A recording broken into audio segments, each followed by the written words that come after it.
Saudara kita yang terbaring di rumah sakit hari ini, sayup-sayup suara azan dari masjid rumah sakit masuk ke telinganya. Dia menonton di televisi acara live solat Jumat, tapi saat itu dia hanya mampu terbujur kaku. Ruhnya masih ada dalam jasad. Anaknya tidak bisa berada di sampingnya karena security tidak mengizinkan keluarga berada di dalam ruang ICU. Dia duduk di dalam. Suara terdengar, azan bersahutan, hayya 'alas salah, mari salat, hayya 'alal falah, mari menuju kemenangan. Dia hanya bisa meneteskan air mata. Kenapa? Kalau dulu dia waktu sehat sempat beribadah, penyesalannya tidak terlalu banyak. Tapi kalau di saat sehat walafiat tak sempat untuk menempelkan kening ke lantai, tak sempat melangkahkan kaki ke rumah Allah, tak sempat mendengarkan khutbah, maka tak ada duka di atas duka. Air mata yang meleleh tak dapat mengembalikan masa lalu. Lan tarji'al ayyamul lati madat, yang lalu tak dapat diulang kembali. Air mata darah menangis. Yang sakit tak akan sembuh, yang mati tak akan hidup. Penyesalan selalu datang di akhir perbuatan. Belum pernah orang menyesal sebelum perbuatan berlalu. Selalu penyesalan di akhir. Di saat itu penyesalan tak lagi bermakna. Apa kata mereka ketika melihat azab Allah? Rabbana, hai Tuhan kami, ya Rabb kami, absarna, mata kami sudah melihat azab, wa sami'na, telinga kami sudah mendengar suara tangisan, teriakan, pekikan di dalam neraka. Farji'na, kembalikan kami lagi ke dunia, na'mal salihah, kami ingin beramal saleh, inna muqinun, kami yakin seyakin-yakinnya. Tapi saat itu penyesalan tak lagi bermakna, karena dunia tak mungkin utuh semula, karena sudah menjadi sunnatullah yang lampau tak akan kembali. Idza sama'un fatarat, langit terbelah, wa idzal kawakibun tasarat, planet-planet bertabrakan, wa idzal biharu fujirat, lautan diledakkan, diletupkan, wa idzal quburu bu'asirat, semua yang dikubur dibangkitkan. Alimat nafsum ma qaddamat wa akharat, disitulah orang baru sadar apa yang dulu pernah aku lakukan. Wa qadimna ila ma amilu min amalin, semua amal mereka kami tunjukkan, kami datangkan.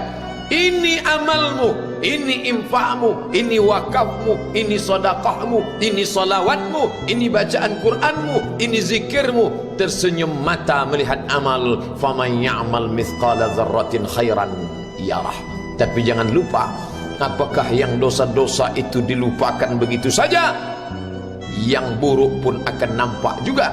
Faman ya'mal mithqala dzarratin syarran, sebesar ujung rambut, sebesar telapak kaki semut yang hitam, di atas batu yang hitam, di tengah malam yang kelam, di dalam samudra yang gelap, akan ditampakkan juga pada hari itu. Yauma tublas sarair, segala rahasia ditunjukkan, dan mata akan melihat dengan penglihatan yang nyata. Mulut tidak lagi bisa menjawab. Al-yauma nakhtimu ala afwahihim, hari itu mulut kami kunci, karena mulut itu yang dulu pandai mencari-cari alasan, bersilat lidah, maka hari itu lidah dikunci. Wa tukallimuna aydihim, tangan mereka kami buat bicara. Wa tashhadu arjuluhum, kaki bersaksi. Apa yang akan dibicarakan tangan, apa yang akan dipersaksikan kaki. Bima kanu yaksibun, semua yang pernah dilakukan di masa yang lalu. Berapa atasanmu sanggup memberi gaji sehingga begitu enteng kau tinggalkan solatmu? Apa yang dijanjikan istrimu sehingga begitu enteng kau berikan yang haram? Hanya rayuan sesaat, padahal dia pun akan meninggalkanmu sebelum masa tua tiba. Apa yang dijanjikan anak-anakmu? Ayah, kami akan menjagamu di hari tuamu nanti, maka berikan kami yang kami inginkan. Belikan kami rumah yang besar, belikan kami kendaraan yang mewah. Nanti setelah hari tua kami akan menjagamu, kata mereka. Tapi setelah kita tua, dosa-dosa begitu banyak terkumpul, mereka pun meninggalkan kita di panti jompo yang penuh dengan kesunyian, hening, sepi, suara cucu tak terdengar menangis, karena mereka pun malu mengakui kita sebagai orang tua. Suapkanlah yang haram ke mulut mereka, berikanlah yang batil ke dalam perut mereka, itu hanya akan menjadi azab di dunia sebelum hari kiamat tiba. Ish ma syi'ta, hiduplah sesuka hatimu. Ish ma syi'ta, apa yang mau kau makan, makanlah. Apa yang akan kau bekerjakan, kerjakanlah. Fa innaka mayyit, tapi ingat, kau akan menjadi mayat, kau akan mati. Semua akan diminta pertanggungjawaban di hadapan Allah Subhanahu wa ta'ala. Hari ini orang boleh tertawa, hari ini orang boleh merasa dunia dia yang punya, tapi sampai masanya yang hijau akan berubah menguning, yang kuning akan mati, yang mati akan menjadi debu, yang debu ditiup angin hampa tak bermakna. Lalu apa yang akan dibawa menghadap Allah Subhanahu wa ta'ala? Amal saleh.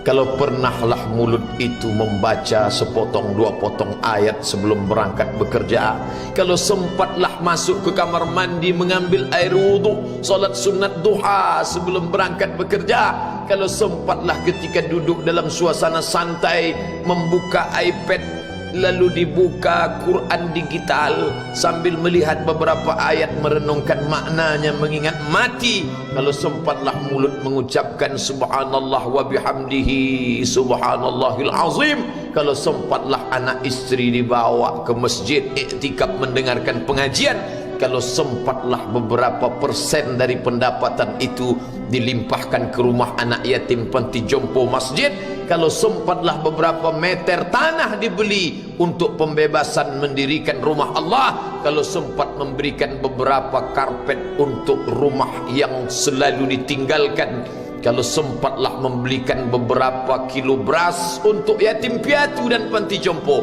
itulah yang akan menolong di hadapan Allah. Adapun rumah besar dengan beberapa semen, dengan beberapa busi yang banyak, semua akan menjadi tinggal kenangan. Mereka akan menjual, membagi-baginya. Tanah yang dulu harganya semeter 100.000 sekarang sudah menjadi 5 juta. Mereka akan bagi-bagi itu semua kepada ahli waris. Lalu kita hanya membawa 3 helai kain tipis yang tidak berjahit, dan itu semua menjadi milik orang. Kalau dulu mereka kita didik dengan pendidikan yang baik, di tengah malam mereka bangun menetes air matanya, lalu dia berdoa, Rabbighfirli wa liwalidayya warhamhuma kama rabbayani shaghira, seperti tetesan embun di tengah gurun Sahara yang panas.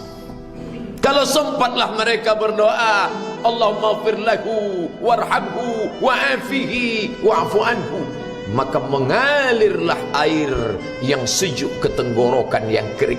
Kalau sempatlah mereka membeli makanan, diundangnya anak yatim, diusapnya kepala, ya Allah, terimalah sedekahku ini untuk almarhum ayahku, almarhumah bundaku. Aku tak dapat membalas budi baik mereka, ya Allah, mereka sudah mendahului aku.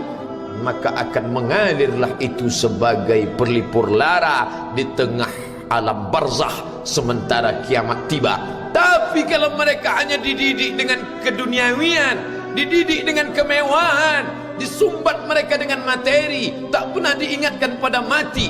Ketika kita mati, mereka pun juga akan mati perasaan ingatannya. Paling celaka lagi, mereka mengingat kita dengan mengantarkan bunga, mereka mengingat kita dengan pakaian hitam, mereka mengingat kita dengan suara musik, mereka mengingat kita dengan memajang foto kita besar-besar di dalam rumah.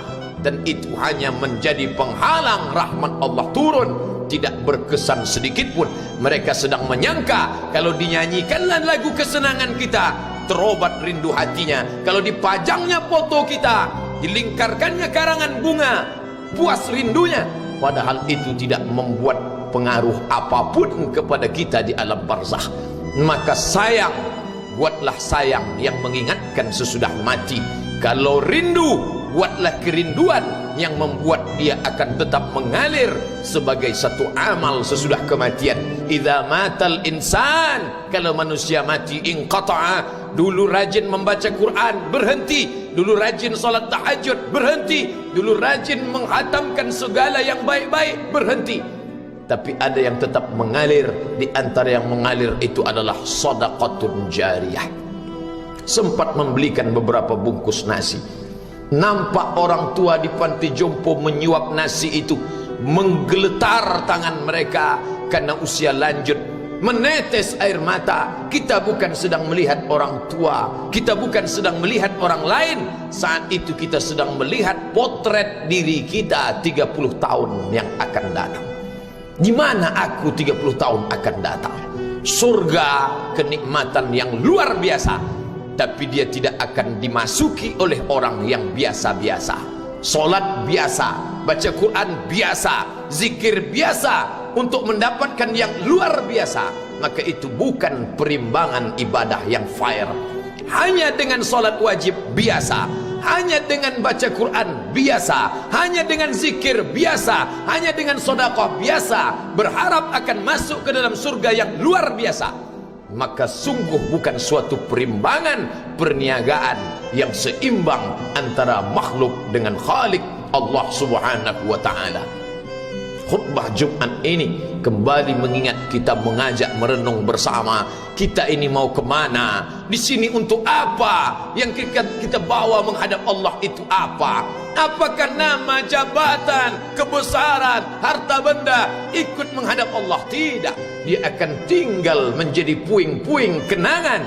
Yang akan dibawa adalah amal saleh. Makanya kita selalu berdoa selesai wudu, Allahumma ja'alni minat tawabin waj'alni minal mutatahhirin, ditutup dengan waj'alni min ibadikas salihin. Karena orang yang soleh lah yang selamat dari kerugian, yang lain rugi. Innal insan, semua manusia lafi khusrin, rugi. Yang kaya rugi, yang punya kuasa rugi, yang ganteng rugi, yang punya anak rugi, yang punya istri rugi. Tapi ada yang beruntung, illallazina amanu, kecuali yang beriman, wa amilus salihati, dan beramal saleh. Itulah orang yang beruntung, karena dia akan hidup dalam kehidupan yang kekal abadi, membawa iman dan amal salehnya. Kalau sampai hari ini masih bersemayam di dalam diri kita, mari kita jaga. Dan kita berharap kepada Allah husnuzan, Allah menutup usia kita ini dengan husnul khatimah. Ketika itulah malaikat datang memanggil, menyambut, ya ayyatuhan nafsul mutmainnah, wahai jiwa yang tenang, irji'i ila rabbiki, kembalilah engkau kepada Tuhan Rabbmu, radiyatan mardiyah, engkau ridha kepada Allah, Allah pun ridha menerima engkau sebagai hambanya. Fadkhuli fi ibadi, masuklah engkau ke dalam golongan hambaku. Wadkhuli jannati, masuklah engkau ke dalam surgaku. Saat itu ruh keluar dari badan seperti tetesan air di hujung daun yang lembut menetes.